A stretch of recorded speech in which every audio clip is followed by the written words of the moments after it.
Hello friends, welcome to mid classes. आज हम कुछ क्वेश्चंस डिस्कस करने वाले हैं, तो चलिए शुरू करते हैं पहले क्वेश्चन से। तो क्वेश्चन बहुत ही सिंपल सा है, बट कह रहा है कि name and explain the types of computer. हमें एक कंप्यूटर सिस्टम, कंप्यूटर के नेम कितने टाइप्स होते हैं, क्या क्या टाइप होते हैं वो हमें बताने।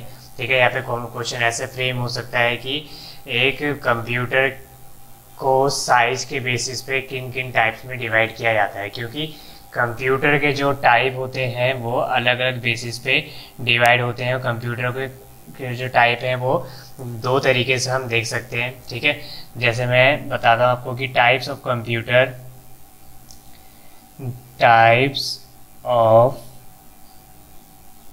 कंप्यूटर को आप जो है दो तरीके से डिवाइड कर सकते हैं। कैसे? पहला तो साइज के बेसिस पर, कि कंप्यूटर को हम साइज के बेसिस पर भी डिवाइड कर सकते हैं, उसे टाइप बना सकते हैं। दूसरा होता है डेटा हैंडलिंग के आधार पे। डेटा हैंडलिंग के आधार पे भी हम कंप्यूटर के टाइप को डिफाइन कर सकते हैं। ठीक है, कौन कौन से टाइप्स ऑफ कंप्यूटर, अगर हमें पूछता है कि टाइप्स ऑफ कंप्यूटर, तो बेसिकली हम साइज के बारे में ही बताते हैं कि साइज के आधार पर कंप्यूटर कौन कौन से टाइप के होते हैं। लेकिन टाइप्स के आधार पर, टाइप्स ऑफ कंप्यूटर में हम डेटा हैंडलिंग के आधार पर भी कंप्यूटर को डिवाइड करते हैं, लेकिन हम इसके बारे में अभी नहीं पढ़ेंगे। इस वाले डेटा हैंडलिंग के आधार पर कंप्यूटर को हम कैसे डिवाइड करते हैं। ठीक है, मैं आपको सिंपली बता देता हूँ कि डेटा हैंडलिंग के आधार पर हम कंप्यूटर को तीन तरीके से डिवाइड करते हैं: एनालॉग कंप्यूटर, डिजिटल कंप्यूटर और हाइब्रिड कंप्यूटर। ठीक है, आगे आगे जो क्वेश्चन आएगा उसमें हम इसके बारे में पढ़ेंगे, लेकिन अभी हम कंप्यूटर को साइज, यानी कि उसका जो स्ट्रक्चर होता है, बॉडी स्ट्रक्चर, जो प्रोसेसर वगैरह इन सब का यूज़ होता है, उसके आधार पर हम डिवाइड करने वाले हैं, उसके आधार पर हम पढ़ेंगे। तो टाइप्स ऑफ कंप्यूटर किसके आधार पर? साइज के आधार पर हम पढ़ रहे हैं। ठीक है,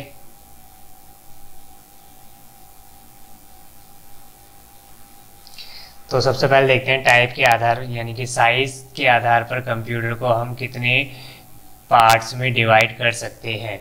तो पहला जो है वो क्या है? कंप्यूटर को हम सुपर कंप्यूटर में डिवाइड करते हैं। किसके आधार पर? Super computer. ठीक है, आपको डायरेक्ट पढ़ने से पहले आप इसके नाम को समझे तो आपको जल्दी से क्लियर हो जाएगा। नाम से ही पता चल रहा है क्या? Super computer. सुपर का मतलब होता है कि कोई चीज़ बहुत ही हाईएस्ट लेवल की है, बहुत ही ऊंचे लेवल की है, तो हम उसे सुपर लगाते हैं। ठीक है, तो सुपर कंप्यूटर का मतलब ही यही होगा कि कंप्यूटर, ऐसा कंप्यूटर जो कि बहुत ज़्यादा फास्ट है, बहुत ही ज़्यादा फास्ट है एज़ कम्पेयर टू, अगर हम अपने घर के कंप्यूटर से, यानी कि अगर हम अपने पर्सनल कंप्यूटर से सुपर कंप्यूटर के कंपैरिजन करें, तो सुपर कंप्यूटर कई हजार गुना, कई लाखों गुना उससे तेज और बड़ा होता है। ठीक है, तो कई गुना ज़्यादा बड़ा होता है सुपर कंप्यूटर हमारे घरों में यूज़ होने वाले कंप्यूटर से। तो यानी कि पहला जो इसका पॉइंट आप लिख सकते हैं वो क्या है कि बिगेस्ट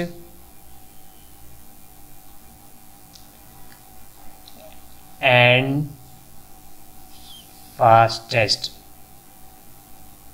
यानी कि सुपर कंप्यूटर कैसे होते हैं? बहुत ही बड़े होते हैं। ठीक है, बहुत ही बड़े, किसे? साइज में बहुत ज़्यादा बड़े होते हैं। ठीक है, वो किसी एक बिल्डिंग में, एक पूरा हॉल में मल्टीपल कंप्यूटर जुड़ के एक सुपर कंप्यूटर बनाते हैं, जिसके अंदर की बहुत सारे प्रोसेसर होते हैं। बहुत सारे प्रोसेसर का क्या काम होता है?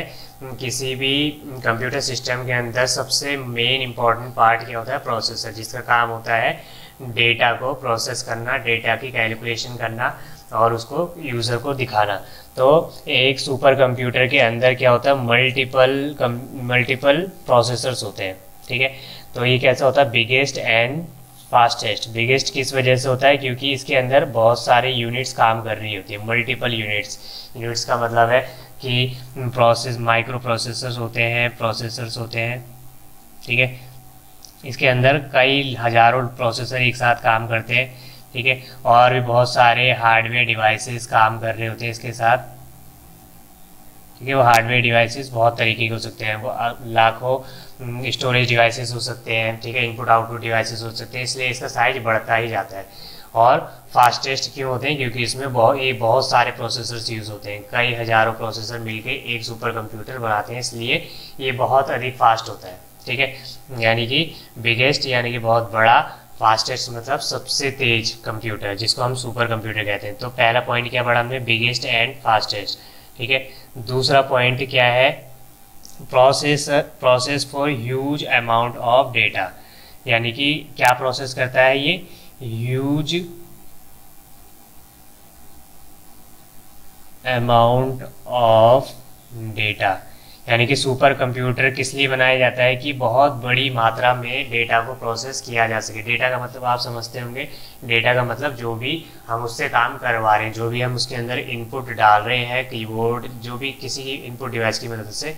ठीक है, तो ह्यूज अमाउंट ऑफ डेटा को वो प्रोसेस करते हैं। ठीक है, ह्यूज मतलब होता है बहुत ज़्यादा मात्रा में डेटा को प्रोसेस करते हैं, और उसको ट्रिलियंस ऑफ अमाउंट, यानी कि ट्रिलियन का मतलब होता है खरबों अरबों खरबों अमाउंट ऑफ डेटा, यानी कि बहुत ज़्यादा बड़ी मात्रा में डेटा जो कि आपका पर्सनल कंप्यूटर नहीं हैंडल कर सकता। ठीक है, क्योंकि एक सुपर कंप्यूटर हजारों लाखों एक सुपर कंप्यूटर हजारों लाखों पर्सनल कंप्यूटर के जितना प्रोसेसर तेज होता है, उसको फास्टेस्ट होता है। ठीक है, तो huge amount of data, trillions amount of data कुछ ही सेकंड्स में कैलकुलेशन करके दे देता है, यानी कि कुछ ही सेकंड, 1 सेकंड 2 सेकंड 3 सेकंड या फिर ज़्यादा से 10-15 जो भी अमाउंट ऑफ टाइम है, उसमें कम से कम समय में बहुत ज़्यादा बड़ा डेटा कैलकुलेट करके दे देता है, इसीलिए इसका नाम क्या है, सुपर कंप्यूटर। ठीक है, अब हम बात करते हैं कि सुपर कंप्यूटर का उपयोग होता क्या है। ठीक है, तो सुपर कंप्यूटर का उपयोग होता है used in scientific and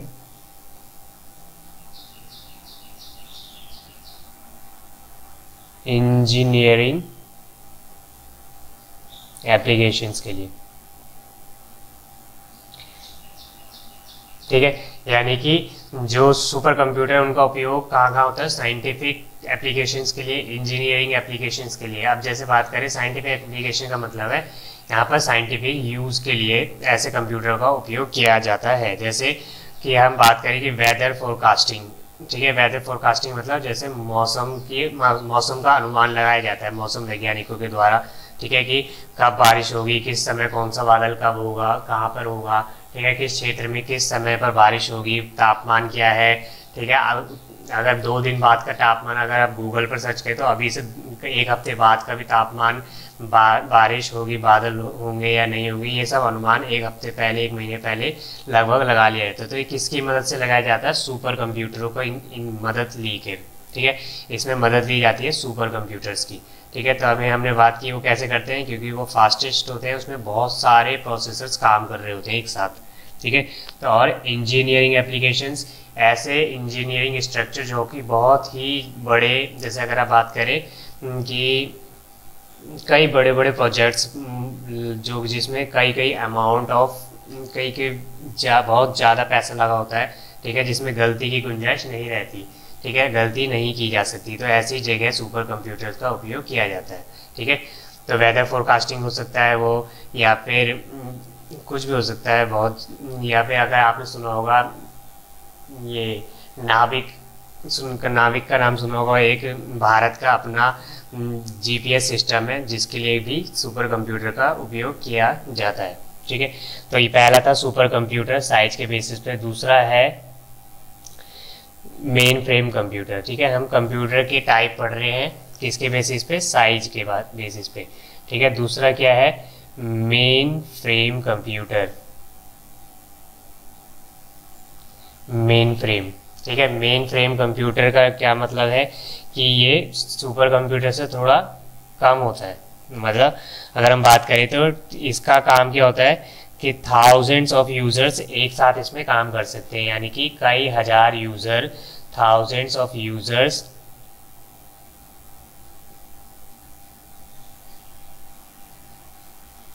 thousands of users एक साथ काम कर सकते हैं, यानी कि thousands of users can work simultaneously on the main frame computer. ठीक है, इसीलिए मेन फ्रेम कंप्यूटर को डिज़ाइन किया जाता है कि हजारों यूजर्स एक साथ काम कर सके एक ही बार में। ठीक है, तो दूसरा है इसका point, multiple programs at same time, यानी कि मेन फ्रेम कंप्यूटर का एक और यूज़ है क्या कि मल्टीपल प्रोग्राम्स एक साथ आप रन कर सकते हैं। मल्टीपल प्रोग्राम्स का मतलब क्या है, मल्टीपल प्रोग्राम्स को आप एक साथ रन कर सकते हैं। ठीक है, मेन फ्रेम कंप्यूटर के अंदर।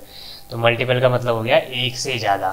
ठीक है, प्रोग्राम क्या होते हैं, प्रोग्राम मतलब सॉफ्टवेयर, मतलब कि एप्लीकेशन, जैसे कि MS word, MS office, games, या फिर जो आप छोटे छोटे पेंट वगैरह ये सब यूज़ करते हैं, इन सबको क्या बोलते हैं, प्रोग्राम, सॉफ्टवेयर। ठीक है, तो ऐसे हजारों सॉफ्टवेयर आप एक बार में यूज़ कर सकते हैं मेन फ्रेम के अंदर, मेन फ्रेम कंप्यूटर के अंदर। ठीक है, तो अब ये तो हमने बात की कि इसके कैसे कैसे उपयोग, ये कैसे कैसे काम करता है। इसका उपयोग कहाँ कहाँ किया जाता है, यूसेज बिग ऑर्गेनाइजेशंस के अंदर, यानी कि बड़ी बड़ी संस्थाओं के अंदर मेन फ्रेम कंप्यूटर का उपयोग किया जाता है। अगर आप हिंदी में लिखेंगे super computer, main frame computer, तो इनको आप हिंदी में भी ऐसे ही लिखेंगे, क्योंकि इनका हिंदी में कोई ट्रांसलेशन नहीं है। ठीक है, सुपर को आप हिंदी में सुपर ही लिखेंगे, मेन फ्रेम को मेन फ्रेम ही लिखेंगे। तो मेन फ्रेम का उपयोग कहाँ कहाँ किया जाता है, बिग ऑर्गेनाइजेशन बहुत बड़े बड़े संस्थाओं में, जैसे बैंकिंग सिस्टम में। ठीक है, बैंकिंग पूरे देश के अंदर, पूरे राज्य के अंदर जो है एक बैंकिंग सिस्टम को चलाना है, तो उसके लिए क्या यूज़ किया जाता है, मेन फ्रेम कंप्यूटर। डेटा रखना है, कस्टमर का रिकॉर्ड रखना है, सब चीज़ें का रिकॉर्ड रखना है, तो बैंकिंग सिस्टम में किया जाता है। टेलीकॉम सिस्टम में, सेक्टर में, ठीक है, टेलीकॉम सेक्टर में भी मेन फ्रेम जैसे बड़े बड़े कंप्यूटर का उपयोग किया जाता है। समझिए, तो और भी बहुत सारे आप एग्जांपल दे सकते हैं, टेलीकॉम सेक्टर हो गया, बैंकिंग सेक्टर हो गया, एजुकेशन सेक्टर हो गया, या फिर जैसे बड़ी बड़ी कंपनी, जैसे गूगल की कंपनी हो गई, अमेजन कंपनी हो गई, फ्लिपकार्ट हो गई, इंडिया की टाटा कंपनीज, ये बड़ी बड़ी कंपनी ऑर्गेनाइजेशंस के अंदर मेन फ्रेम कंप्यूटर्स का उपयोग किया जाता है डेटा को स्टोर करने के लिए। ठीक है, तो थर्ड टाइप हम पढ़ते हैं, दो हम पढ़ चुके हैं, कौन कौन से, सुपर और मेन फ्रेम। तीसरा टाइप पढ़ते हैं, तीसरा टाइप है मिनी फ्रेम या फिर मिनी कंप्यूटर, आप बोल सकते हैं मिनी फ्रेम या फिर मिनी कंप्यूटर। ठीक है, मिनी कंप्यूटर, अगर आप इसका नाम से समझे तो सबसे पहले क्या समझ आता है आपको, मिनी का मतलब होता है छोटा, यानी कि छोटे साइज का कंप्यूटर, मेन फ्रेम से थोड़ा छोटा। ठीक है, मेन फ्रेम्स के कंपैरिजन में ये छोटा होता है। ठीक है, काम दोनों का लगभग सेम ही होता है। तो कैसा होता है ये, मिड साइज का, जहाँ पे सुपर कंप्यूटर बहुत ही बड़ा होता है, मेन फ्रेम उससे थोड़ा छोटा होता है। मिनी कंप्यूटर मेन फ्रेम की तुलना में थोड़ा और छोटा होता है। ठीक है, तो मिड साइज का होता है। ठीक है, मल्टी प्रोसेसिंग कंप्यूटर होता है। कैसा कंप्यूटर होता है, मल्टी प्रोसेसिंग। अब मल्टी प्रोसेसर्स तो सुपर कंप्यूटर के अंदर भी होते हैं, मेन फ्रेम के अंदर भी होता है, बस साइज के अकॉर्डिंग उनकी संख्या कम होती जाती है। तो इसके अंदर भी मल्टी प्रोसेसर्स होते हैं। ठीक है, मल्टी प्रोसेसर्स होते हैं, लेकिन सुपर कंप्यूटर और मेन फ्रेम की तुलना में कम होते हैं। ठीक है, 2 और मोर प्रोसेसर, इसके अंदर या फिर 2 हो सकते हैं प्लस, या फिर 2 से ज़्यादा प्रोसेसर एक साथ काम कर सकते हैं। ठीक है, इसके अंदर भी एक से ज़्यादा यूज़र एक बार में काम कर सकते हैं, 4 से 200, लगभग 200 तक यूज़र एक बार में काम कर सकते हैं। अगर आप देखें तो लगभग काम सेम ही है, इसका मेन फ्रेम की तरह ही है, बस यहाँ पर थोड़े जो यूज़र थे मेन फ्रेम में ज़्यादा थे, यहाँ पर कम हो गए, साइज़ थोड़ा कम हो गया, प्रोसेसर थोड़ा कम हो गया। ठीक है, तो मिनी फ्रेम और मल्टी प्रोसेसर एक ही बात है। तो ये हमने तीसरा टाइप पढ़ा। इनका यूज़ भी कहाँ कहाँ होता है, वो आप किसी कंपनी में, छोटे साइज़ की कंपनीज में कर सकते हैं इनका उपयोग, या फिर ऐसा बैंकिंग सिस्टम जो ज़्यादा ब्रॉड एरिया तक नहीं है, ऐसे कंप्यूटर, ऐसे जगहों पे, ऑर्गेनाइजेशन में आप इसका उपयोग कर सकते हो। ठीक है, और अगला टाइप क्या है, वर्क स्टेशन। वर्क स्टेशन जिसे हम कहते हैं, वर्क स्टेशन क्या होता है, उसको हम देखते हैं कि वर्क स्टेशन का मतलब होता है सिंगल यूज़र कंप्यूटर। क्या होते हैं, वर्क स्टेशन कैसे कंप्यूटर होते हैं? Single user computer, SINGL, single user computer. हम बात कर रहे हैं किसकी? वर्क स्टेशन की। ये भी किसका टाइप है? कंप्यूटर का टाइप है, साइज के बेसिस पर। ठीक है, तो ये कैसा होता है? Single user computer. Single user computer होता है ये, लेकिन कैसा होता है ये? एक्सपर्ट के लिए, एक्सपर्ट्स इस पे काम करते हैं। एक्सपर्ट्स के लिए काम होता है, मतलब कि कोई पर्टिकुलर चीज़ के लिए ही ये कंप्यूटर डिज़ाइन किए जाते हैं। जैसे अगर हम बात करें किसी को साइंटिफिक वर्क करना है, तो साइंटिफिक वर्क में जो जो एप्लीकेशंस यूज़ होती हैं वो पर्टिकुलरली उन्हीं चीज़ों के लिए, वैज्ञानिक चीज़ों के लिए, या फिर जरूरी नहीं है कि वैज्ञानिक, अगर कोई किसी का काम है कि editing, video editing, audio editing करना, तो वो स्पेशली उसी चीज़ के लिए वो कंप्यूटर तैयार किए जाते हैं। ठीक है, तो उसे वर्क स्टेशन कहते हैं। ठीक है, ये कैसे होते हैं? फास्ट होते हैं। किसी को अगर एनिमेशन का काम करना है, ठीक है, एनिमेशन का काम करना है, तो आप वर्क स्टेशन पर कर सकते हैं, क्योंकि ये स्पेशली उसी काम के लिए डिज़ाइन किया जाएगा। ठीक है, अगर हम इसको दूसरे तरीके में बोल सकते हैं कि ये यूज़र की डिमांड पर ही ये अवेलेबल होते हैं। यूज़र की डिमांड, यूज़र का प्रोफेशन कैसा है, वो कैसा काम करना चाहता है, उसके अकॉर्डिंग वो कंप्यूटर तैयार होता है। ठीक है, तो ये कैसा होता है? ये फास्ट होता है, ठीक है, और स्मॉल होता है। नाम से ही समझ आ रहा है हमें कैसा? मिनी है। सिंगल यूज़र हमने पढ़ लिया, सिंगल यूज़र कंप्यूटर होता है ये। इसके अंदर स्पेसिफिक जॉब की जाती है। स्पेसिफिक जॉब जो मैंने आपको बताया कि पर्टिकुलर इंडिविजुअल जॉब की जाती है। ठीक है, यानी कि जिस काम के लिए बना है उस काम को बहुत अच्छे तरीके से किया जाने के लिए इनका उपयोग किया जाता है। तो ये हमने बात की वर्क स्टेशंस की। और लास्ट टाइप है हमारा माइक्रो कंप्यूटर। माइक्रो कंप्यूटर, ठीक है, तो माइक्रो कंप्यूटर कैसे कंप्यूटर होते हैं? जो कि पर्सनल यूज़ के लिए आप सभी यूज़ करते हैं, उन सभी को दूसरी लैंग्वेज में, किताबी लैंग्वेज में माइक्रो कंप्यूटर कहते हैं।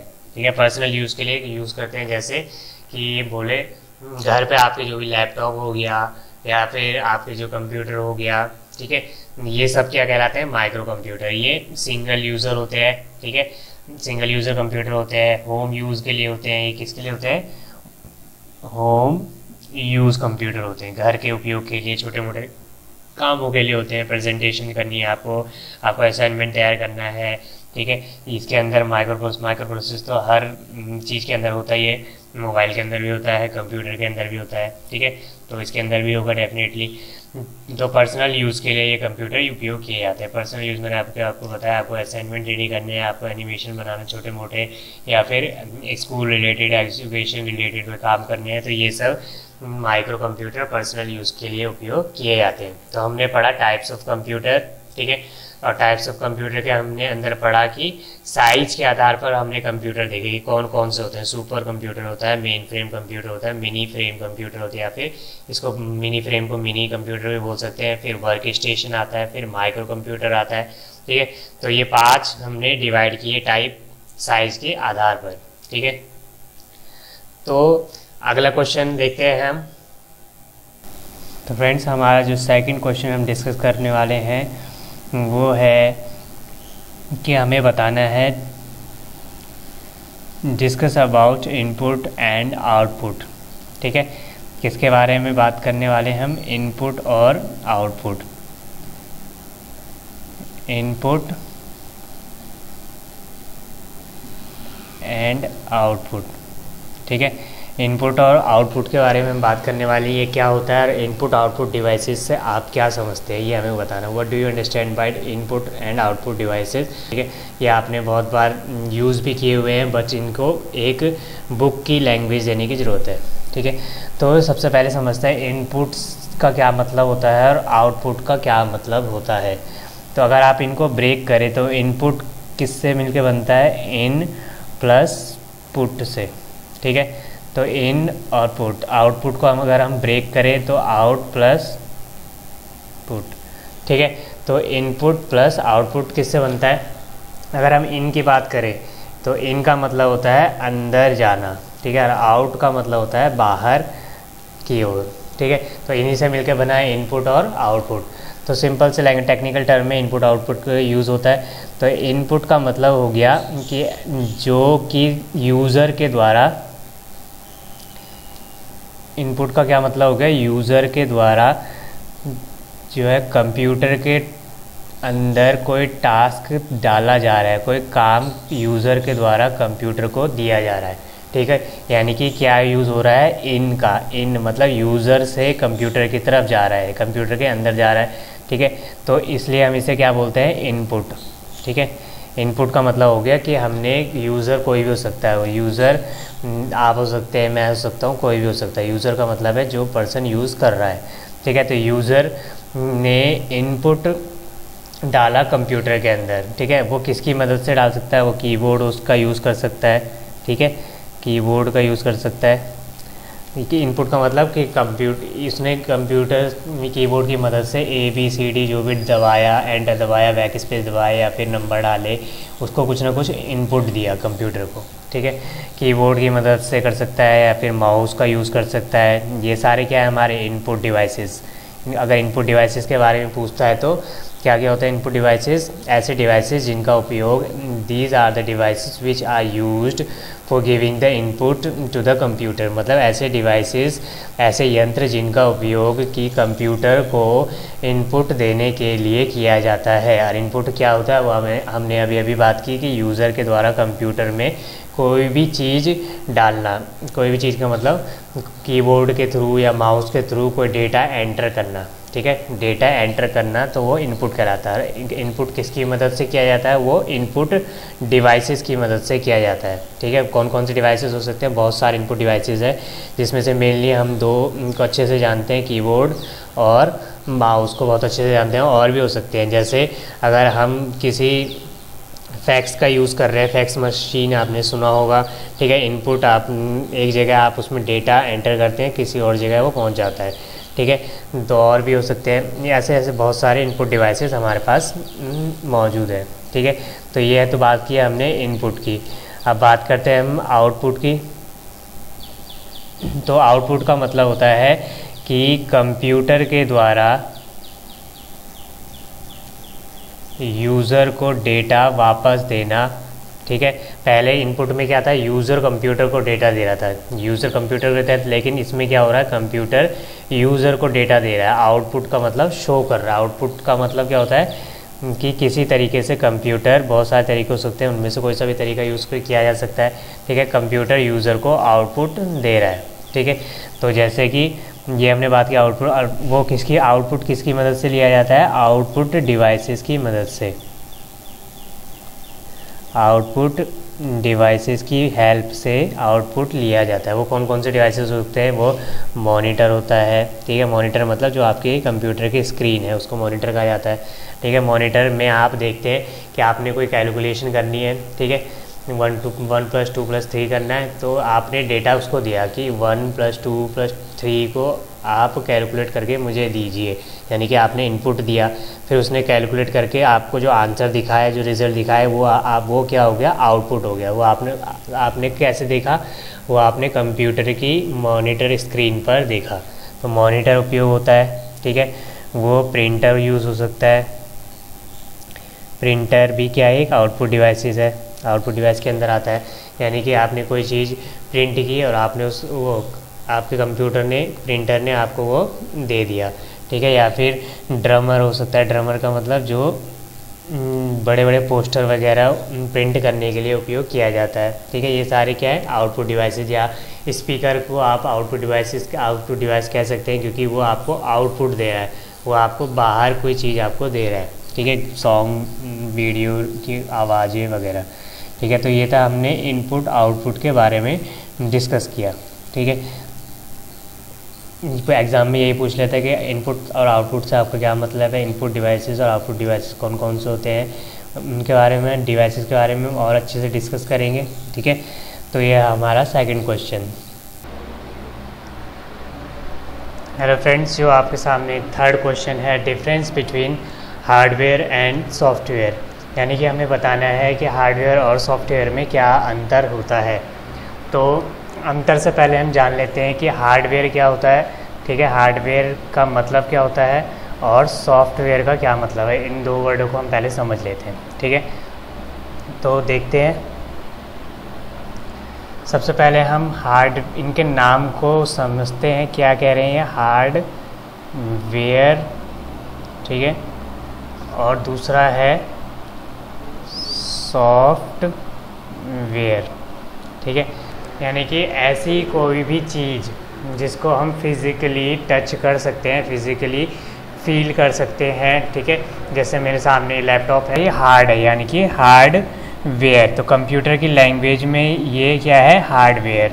ठीक है, और सॉफ्टवेयर यानी कि ऐसी चीज़ें जिसको फिज़िकली टच नहीं किया जा सकता। ठीक है, आंखों से देखा जा सकता है लेकिन फिज़िकली जो टच नहीं किया जा सकता उसे कंप्यूटर की लैंग्वेज में हम कहते हैं सॉफ्टवेयर। यानी कि एक डिफरेंस यहाँ पर हम देख सकते हैं कि फिज़िकली जो कि जिसको फिज़िकली अवेलेबल है that is called hardware, and that is which is not physically available, जो कि फिज़िकली अवेलेबल नहीं है, जिसको टच नहीं किया जा सकता बल्कि होता हुआ देखा जा सकता है, उसे सॉफ्टवेयर कहते हैं। हार्डवेयर क्या होता है, जो फिज़िकली टच किया जा सकता है। ठीक है, और समझते हैं इसके बारे में। हार्डवेयर जो होते हैं कंप्यूटर डिवाइसेस होते हैं। हार्डवेयर क्या होते हैं, कंप्यूटर सिस्टम के अंदर जो भी डिवाइसेस होते हैं, जो भी यंत्र होते हैं जो जिनके थ्रू काम किया जा रहा है, उनको हम हार्डवेयर डिवाइसेस बोलते हैं। जैसे एग्जांपल के तौर पर, एग्जांपल से आप अच्छे से समझ जाएंगे, जैसे कि कंप्यूटर सिस्टम के अंदर कीबोर्ड होता है ना, कीबोर्ड होता है, माउस होता है, ये ऑलरेडी हम पढ़ चुके हैं। कीबोर्ड माउस क्या है, इनपुट डिवाइसेस है। ठीक है, प्रिंटर है, प्रोसेसर्स है, जो भी मेमोरी यूनिट्स हैं, जैसे कि रैम, हार्ड डिस्क, रोम, ये सारी चीज़ें। तो ये सारे डिवाइसेस जिनको हम फिज़िकली टच, कीबोर्ड को हम टच कर सकते हैं फिज़िकली, माउस को, प्रिंटर को, ये सारी चीज़ें। तो ये क्या है, हार्डवेयर डिवाइस, क्योंकि ये हार्ड है। ठीक है, ये क्या है, हार्डवेयर डिवाइसेस है। ठीक है, और सॉफ्टवेयर क्या होते हैं, सॉफ्टवेयर हम जान चुके हैं जो कि फिज़िकली जिनको टच नहीं किया, जिनको फिज़िकली फील नहीं किया जा सकता, दैट इज़ कॉल्ड सॉफ्टवेयर। ठीक है, सॉफ्टवेयर क्या होते हैं, सॉफ्टवेयर होता है अ कलेक्शन ऑफ प्रोग्राम्स।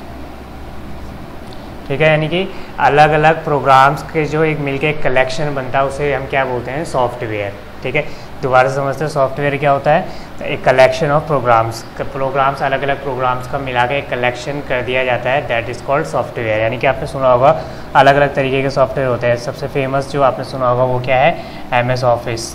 ठीक है, MS ऑफिस भी क्या है, एक सॉफ्टवेयर है, एक एप्लीकेशन है। ठीक है, जिसको हम एप्लीकेशन भी बोल सकते हैं, सॉफ्टवेयर बोल सकते हैं। MS ऑफिस यहाँ पे, ठीक है, तो MS ऑफिस क्या है, एक एप्लीकेशन, एक सॉफ्टवेयर है, जो कि क्या है, अलग अलग मल्टीपल, बहुत सारे हज़ारों छोटे छोटे प्रोग्राम से मिलकर एक सॉफ्टवेयर तैयार हुआ है। ठीक है, तो MS ऑफिस क्या है, जिसको हम फिज़िकली टच नहीं कर सकते बल्कि हम कंप्यूटर पे उस पर काम कर सकते हैं। ठीक है, जो हमें क्या है, आउटपुट प्रोवाइड कर सकता है, मतलब कि जो हमें रिज़ल्ट चाहिए उससे वो हमें प्रोवाइड कर सकता है। ठीक है, और आपने टैली का सॉफ्टवेयर सुना होगा, ये भी पॉपुलर सॉफ्टवेयर है। आपने जो गेम्स के बहुत सारे सॉफ्टवेयर इंस्टॉल भी किए होंगे अपने कंप्यूटर में, विंडोज़ का सॉफ्टवेयर इंस्टॉल किया होगा। ठीक है, एंड्रॉयड सुना होगा आपने, ये सारे क्या है, सॉफ्टवेयर है। ठीक है, ये क्या है, सारे सॉफ्टवेयर, यानी कि ये हार्डवेयर के अंदर इंस्टॉल होते हैं। ठीक है, हार्डवेयर के अंदर इंस्टॉल होते हैं ये सारे सॉफ्टवेयर। तो हार्डवेयर जैसे क्या है कि CPU है आपका, CPU जो मेमोरी यूनिट है उसके अंदर MS ऑफिस इंस्टॉल करेंगे, फिर आप उस पर काम करेंगे। तो क्या है, हार्डवेयर जो है CPU है, प्रोसेसर है, रैम है, मेमोरी यूनिट, सारी क्या है, हार्डवेयर है। उसके अंदर आपने सॉफ्टवेयर को इंस्टॉल किया, ये सारे सॉफ्टवेयर आपने उनका यूज़ किया। यानी कि एक कंप्यूटर सिस्टम किन किन चीज़ों से मिलकर बनता है, हार्डवेयर प्लस सॉफ्टवेयर। यानी कि कंप्यूटर सिस्टम हार्डवेयर और सॉफ्टवेयर दो चीज़ों से मिलकर बनता है, और दोनों ही अगर एक भी मिसिंग हो, अगर एक कंप्यूटर हार्डवेयर के अंदर सॉफ्टवेयर ना हो तो वह कंप्यूटर सिस्टम बिल्कुल बेकार है, क्योंकि वो यूज़ में नहीं आएगा, वो सिर्फ एक तरीके से हार्डवेयर ही बना रहेगा।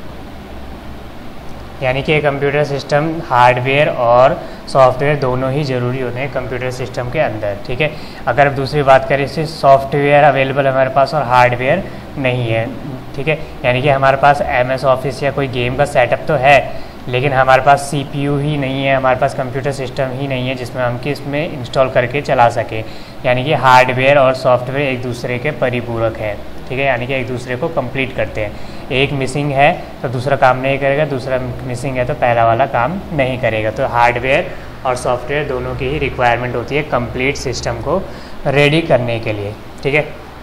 तो सिंपल सा लॉजिक है, हार्डवेयर फिजिकल होते हैं, सॉफ्टवेयर सॉफ्ट होते हैं, मतलब जो फिजिकली नहीं होते हैं उनको हम हार्डवेयर के अंदर यूज़ करते हैं। सॉफ्टवेयर को बहुत सारे मैंने आपको एग्जांपल दिए, उनके थ्रू आप समझ सकते हैं, आप और भी एग्जांपल ले सकते हैं, ठीक है। तो ये था difference between hardware and software, ठीक है।